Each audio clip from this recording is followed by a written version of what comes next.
You're young and healthy until, well, you're not. One day you're snowboarding, enjoying the day, and suddenly you've hurt yourself. Just enough that you don't want to do this anymore. I know I'm getting older, but I'm not ready to be old. I want to stay young as long as I possibly can.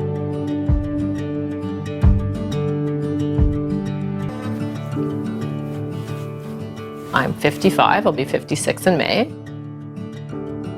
Being on the latter side of 50, you know you're on the downslope. You start thinking about where you're going to be, watching my parents. Between both of them having doctor's appointments like every week, it's very sad to see that that's what your life ends up becoming, is just, you know, what doctor's appointments and like nothing else that's really happy. So yeah, you start doing some reality checks about where am I going to be in 30 years, or what do I want to accomplish between now and when I'm in my 80s, if, you know, I'm lucky enough to get that old. And I'd really like to see what's available out there to help me not end up in the same position as my parents.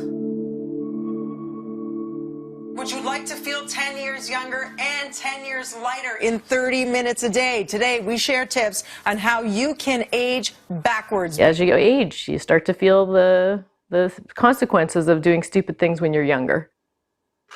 I have my Voltaren and I have my Advil, which you can't take together. So if I have to use the Voltaren, then I have to take a Tylenol. It's a combination of the two depending on how bad the day's going. You know, you read all these things that can hopefully stop you from aging.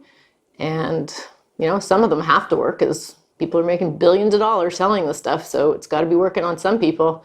So you just have to figure out what's going to work best for me.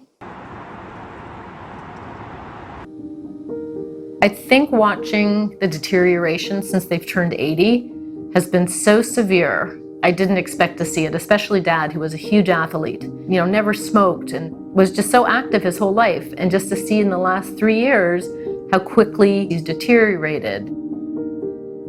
My mom now with the dementia, you know, now to see her not be able to finish sentences because she forgets words, and, you know, she can't remember anything. She has to write notes out, and, you know, that's also very terrifying to see.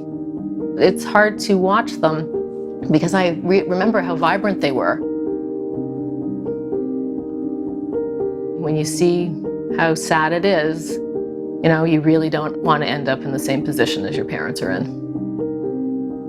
And especially, I do not want my children to have to end up doing for me what I'm having to do for my parents. And the irony is, I watched my mother do this for my grandparents, but she doesn't remember any of that.